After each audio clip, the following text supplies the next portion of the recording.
अन्य समाचार पर हवे नजर करिए तो बनासकांठामां सीजनमां प्रथम वरसादमां खेडूतोने नुकसान वेठવાનો વારો આવ્યો છે। થરાદમાં બાજરીના પાકને વરસાદથી નુકસાન થયું છે તો જમણા ગામે બાજરી પર પાણી ફરી વળ્યું છે। ખેડૂતોની 4 મહિનાની મહેનત પાણીમાં ગઈ હોય તે પ્રકારની પરિસ્થિતિ સર્જાઈ છે।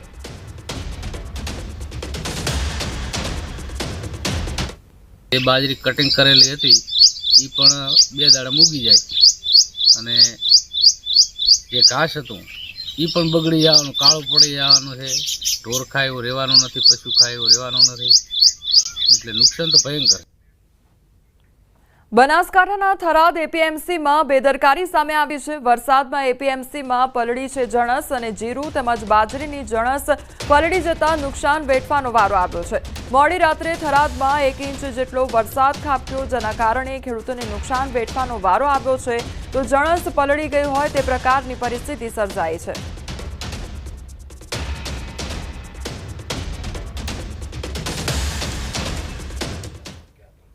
રાજકોટ જિલ્લામાં વરસાદ બાદ વાવણી શરૂ થઈ અને કાલે જિલ્લામાં 4 ઇંચ સુધી વરસાદ ખાબકી ગયો। ખેડૂતોએ વહેલી સવારથી જ શરૂ કરી વાવણી અને મગફળી, કપાસ, સોયાબીનના પાકનું વાવેતર શરૂ કર્યું તો વાવણી લાયક વરસાદ પડતા ખેડૂતોમાં ખુશીની લાગણી છવાઈ છે। સમયસર વાવણીથી ખેડૂતોને ફાયદો પણ થઈ શકે છે।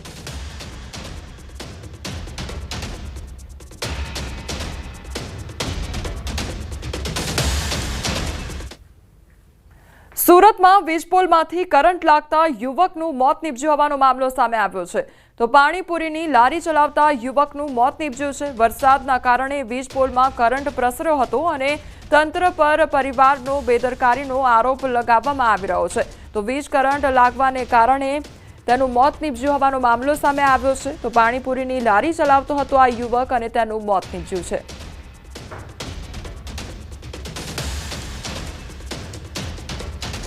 खंबे से करंट पास हुआ और बहुत ज्यादा डिस्टेंस में, जबकि उतना नहीं लगना चाहिए, उस डिस्टेंस में भी वो पकड़ा गया, उधर वो खींचा गया और उससे उसकी मौत हो गई। રાજકોટના ધોરાજીમાં નદીમાંથી મૃતદેહ મળી આવ્યો છે। ધોરાજીના વેગડી પાસે આવેલી ભાદર નદીમાંથી તરતી હાલતમાં મૃતદેહ મળી આવ્યો છે તો સ્થાનિકોએ પોલીસની જાણ કરતા ફાયર વિભાગ અને પોલીસની ટીમ ઘટનાસ્થળે પહોંચી આવી। ફાયર વિભાગે અજાણ્યા વ્યક્તિનો મૃતદેહ બહાર કાઢ્યો તો મૃતદેહને પીએમ માટે ધોરાજી સિવિલ ખસેડાયો। તાલુકા પોલીસે વધુ તપાસ હાથ ધરી છે।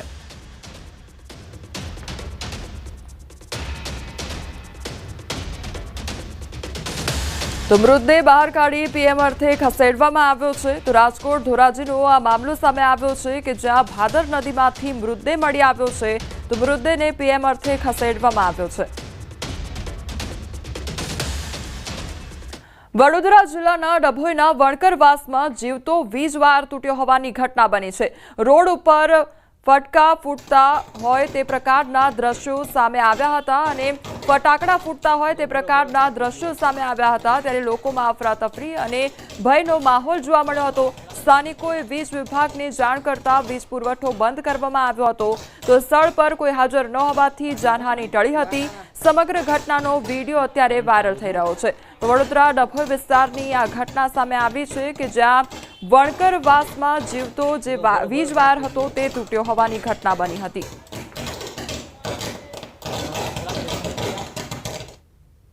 ઉત્તરાખંડમાં વધુ એક હેલિકોપ્ટર ક્રેશ થવાનો મામલો સામે આવ્યો છે। ગૌરીકુંડ પાસે જંગલમાં હેલિકોપ્ટર ક્રેશ થયું તો હેલિકોપ્ટરમાં પાયલટ સહિત 7 લોકો સવાર હતા।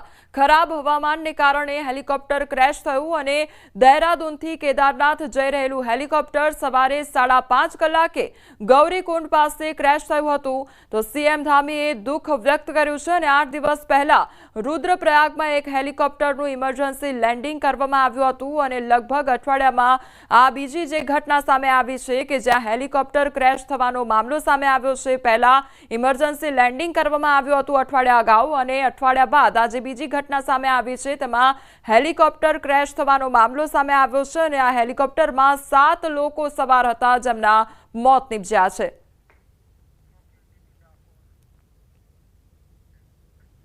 ડાકોર સીએચસી હોસ્પિટલમાં દર્દીઓની દોડાદોડીનો મામલો સામે આવ્યો છે. અધિક્ષક તૃપ્તિબેન શાહ અને આરએમઓ હોસ્પિટલ પહોંચ્યા, જ્યાં તેમણે ત્રીજા માળે આવેલ તમામ વોર્ડની મુલાકાત લીધી છે.